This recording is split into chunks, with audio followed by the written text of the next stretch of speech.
Este é o rádio documentário Inclusão em Pauta. Nada sobre nós sem nós. Eu digo sempre esse lema. Eu não consigo ver os informativos e as paredes, eu tinha dificuldades também em visualizar os slides, então utilizava muito dos cadernos das colegas. Quando chegando na universidade, eu sempre tinha um colega ou pedia ajuda a alguém para me levar até a minha sala de aula. Segundo a Lei nº 13.146, de 6 de julho de 2015, considera-se pessoa com deficiência aquela que tem impedimento de longo prazo de natureza física, mental, intelectual ou sensorial e que, em interação com uma ou mais barreiras, pode obstruir sua participação plena e efetiva na sociedade, em igualdade de condições com as demais pessoas. Você ouvirá agora a professora pós-doutora em educação, Ana Lúcia Aguiar. A primeira fase, que era a fase da intolerância em relação às pessoas com deficiência. A deficiência simbolizava o quê? Impureza, pecado, ou mesmo castigo divino. Então, isso aí permaneceu durante um tempo imenso. Depois temos uma segunda fase. Essa segunda fase ela é marcada pela a inviabilidade das pessoas com deficiência. Ou seja, elas não são possíveis dentro de um marco social. Uma terceira fase, a gente pode dizer, ela é orientada por uma ótica assistencialista.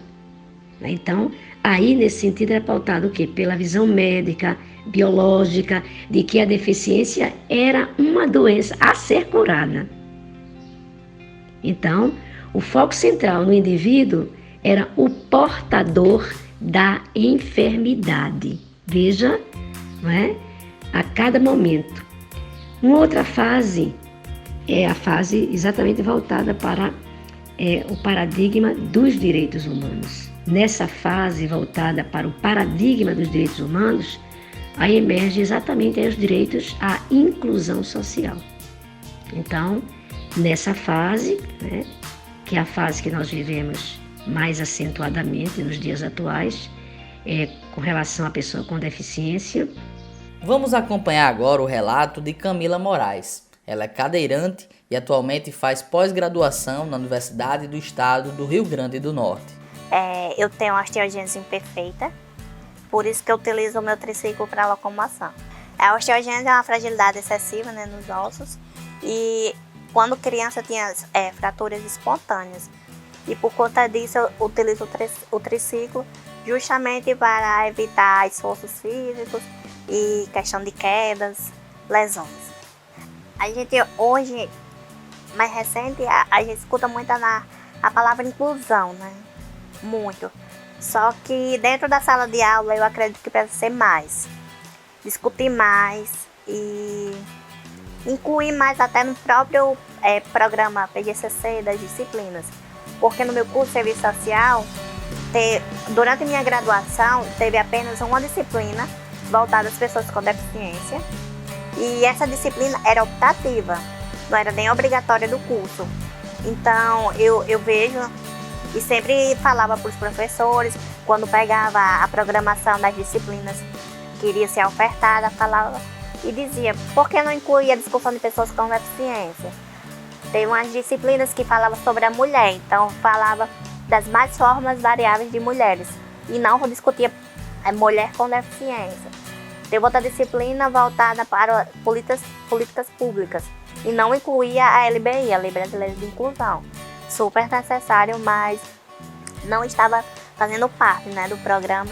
Então, assim, a gente vê muita necessidade de mais discussões das pessoas com deficiência, não apenas para aqueles alunos que estão ali dentro, porque com certeza, com os conhecimentos adquiridos em sala de aula, eles podem transmitir para outras pessoas que, como eu, não sabiam os nossos direitos, não tinham conhecimento do que era dever e direito da sociedade quanto para a gente.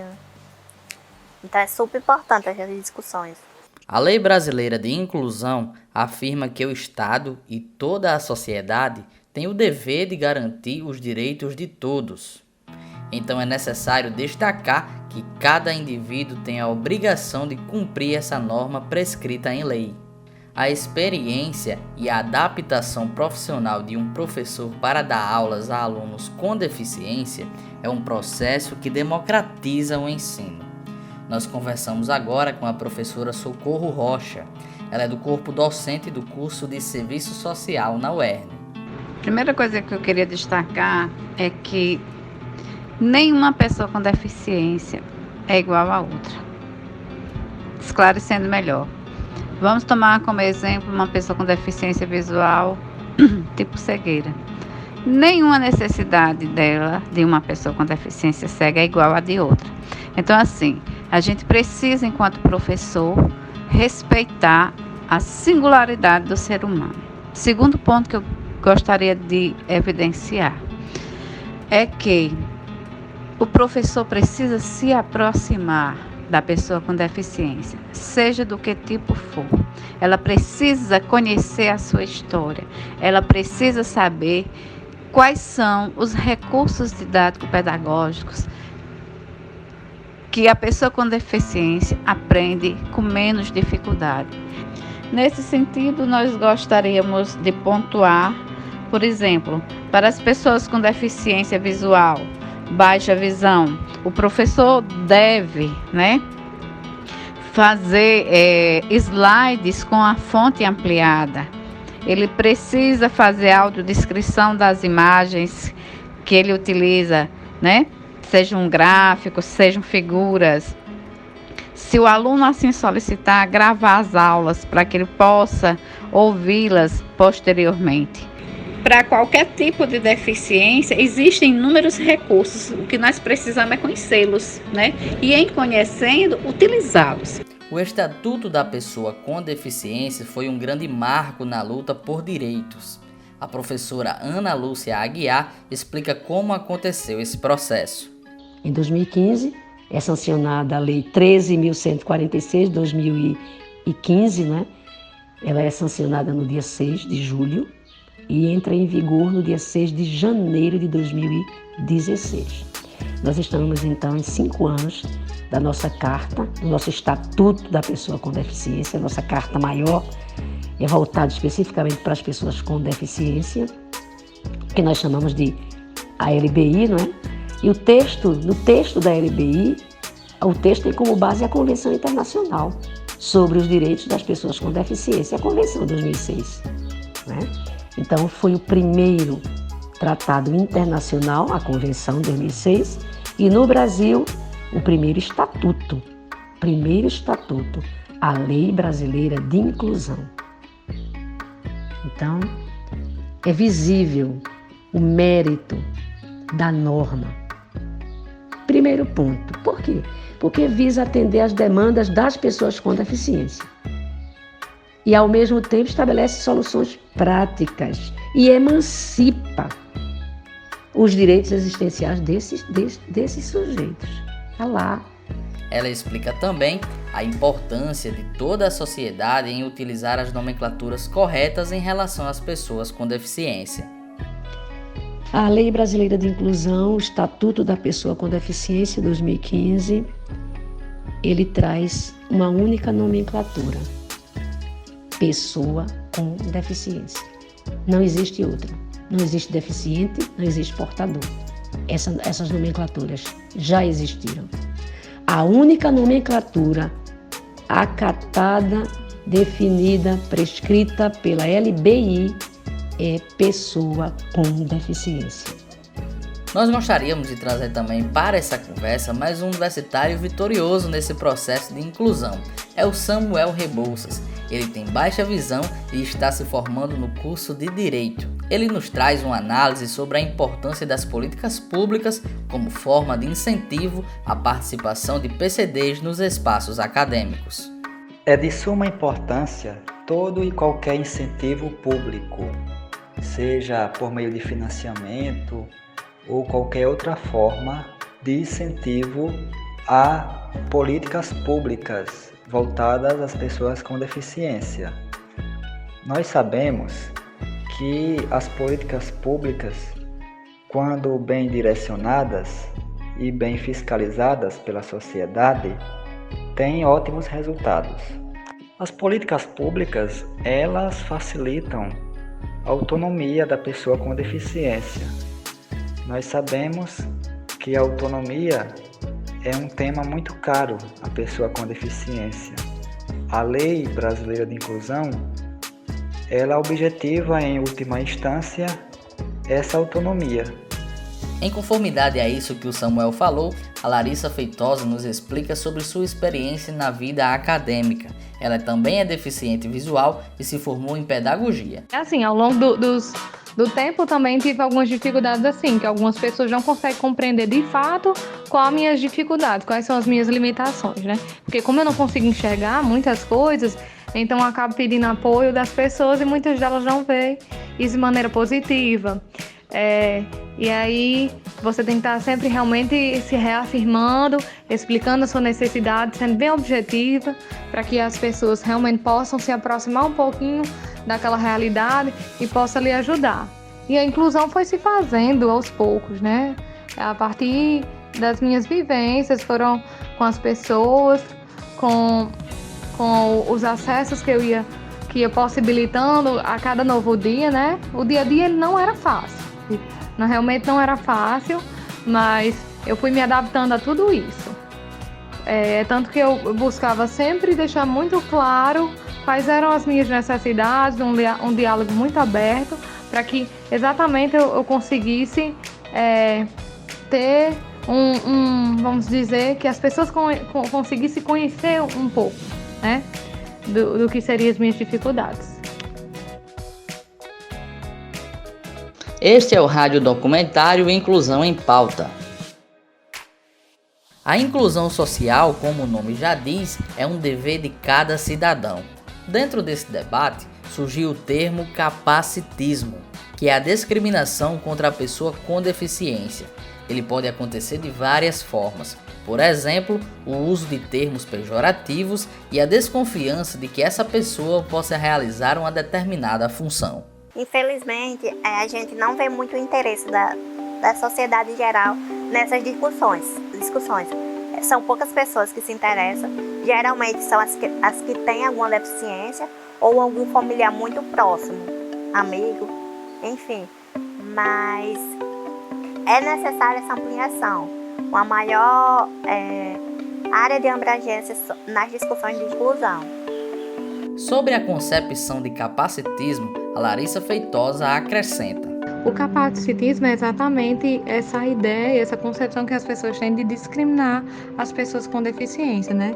Nós criamos um pré-julgamento sobre essas pessoas, nós compreendemos, é como se nós tivéssemos a percepção de que as pessoas com deficiência, elas são incapazes, elas, por terem limitações, necessidades educacionais diferentes, essas pessoas são vistas de maneira diferente pela sociedade, né? Muitas pessoas olham para as pessoas com deficiência e acham que é um coitadinho, que apesar de seus limites ele não vai conseguir. Então vão criando estereótipos sobre aquele sujeito, né? Dando a impressão de que ele se torna mais limitado, né? Mas aí nós esquecemos que esse sujeito é constituído de tantos fatores que nós esquecemos que ele pode se desenvolver, que ele tem possibilidades para se desenvolver de acordo com suas necessidades, mas ele pode se desenvolver plenamente de acordo com os outros neurotípicos. E aí, infelizmente, há um preconceito que afeta essas pessoas, né? Que vai fragilizando tanto o processo de inclusão social como o próprio sujeito. Então, esse sujeito ele vai sofrendo afetações negativas do seu processo de construção, porque são marcas que vai ficando nessa história de vida desse sujeito, e isso vai gerando, né, sofrimento para essas pessoas, né? No caso, nós, enquanto pessoas com deficiência. É importante a gente destacar que ainda hoje o número de pessoas com deficiência nas universidades é muito baixo, sendo 0,5% do total de estudantes. Você ouvirá agora o Francinildo Rocha, que opina sobre esse baixo índice no Brasil. Acho o número ainda muito baixo, né? Mesmo com a questão das cotas, que isso veio ajudar bastante a nós, pessoas com deficiência, mas um número muito baixo ainda. Eu acho que precisa das universidades fazer uma parceria com as escolas, né, de ensino médio, de ensino fundamental, para que possa mais trabalhar essa questão da inclusão, de como a universidade trabalha isso, para que incentive os alunos que estejam no ensino médio a ingressar numa faculdade. E também, quando chegar na universidade, muita gente desiste também, porque a universidade não dá condições suficientes para as pessoas com deficiência estudar, né?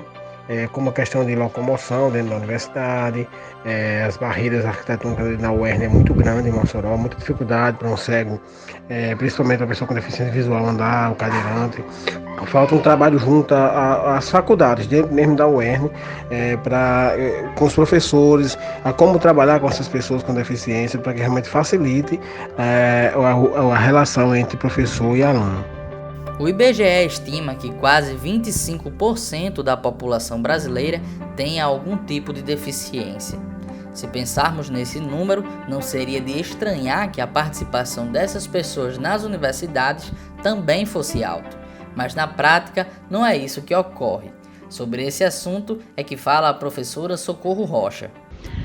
Há, na verdade, um quantitativo de matrículas, mas se nós considerarmos com os estudantes sem deficiência, nós vamos ver que é ainda um dado muito pequeno, né, de pessoas com deficiência nas universidades.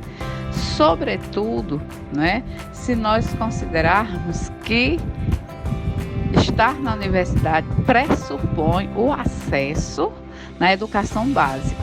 Se esse acesso na educação básica é relativamente recente para as pessoas com deficiência, logo o acesso às universidades ele vai traduzir essa falta de acesso ou esse pouco acesso. Mas nós temos ainda uma desigualdade profunda, né, entre estudantes com deficiência e estudantes sem deficiência. Nós temos, né, muitas dificuldades também com alguns professores ainda, né, de que compreendam como é esse processo de inclusão dos discentes com deficiência. Eles acreditam a deficiência como se fosse uma vontade da pessoa, uma condição de opção que a pessoa tem, e tem alguns deles dificuldades, né, em fazerem as adaptações que são necessárias. Além do desafio de aumentar o ingresso de PCDs nas universidades, fazer com que essas pessoas continuem na educação superior requer um empenho ainda mais importante. Porque até acontece da pessoa conseguir entrar na graduação, mas daí durante esse tempo ela se depara com tantas barreiras e impedimentos que acaba desistindo do curso. Ouviremos a Camila Moraes sobre esse tema.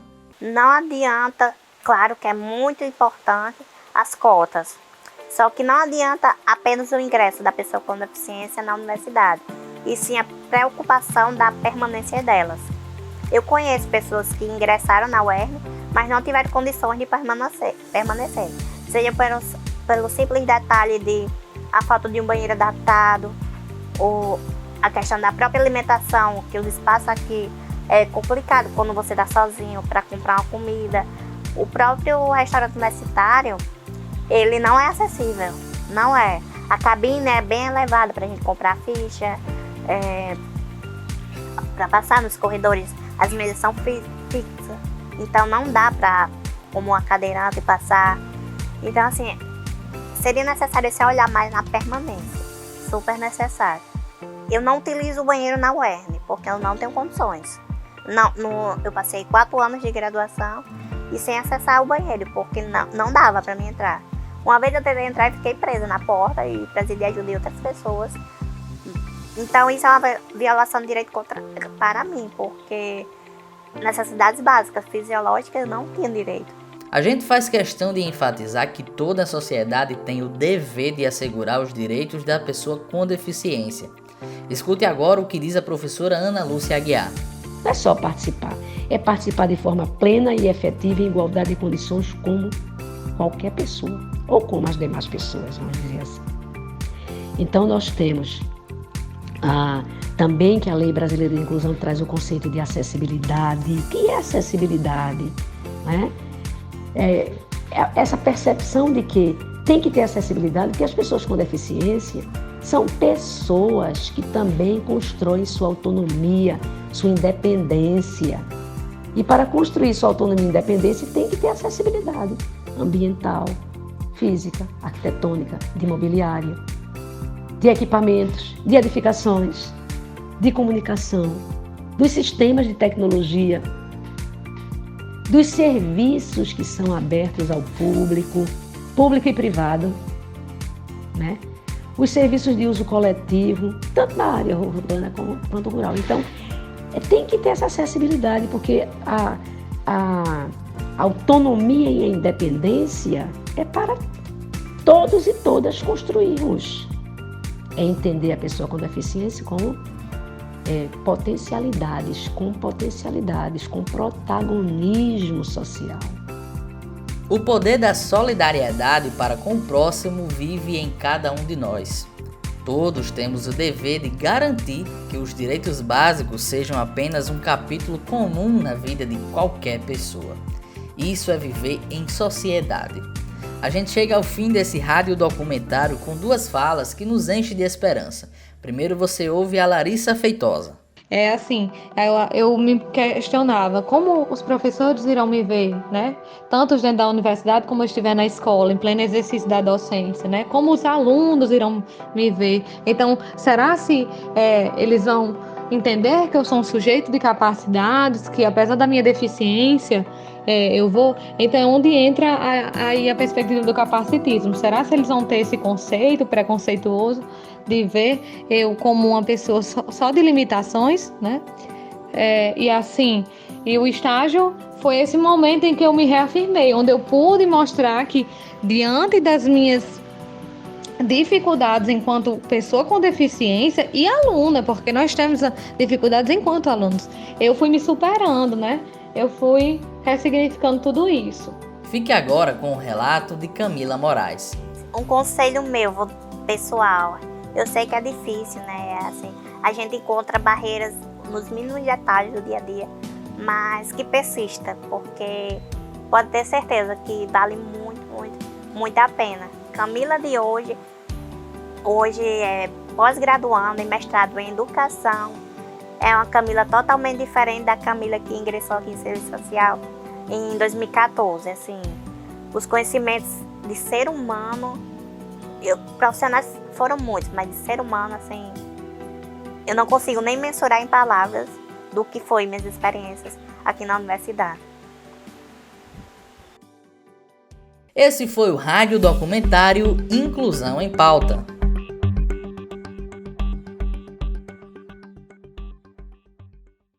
Um trabalho de Rafael Irineu.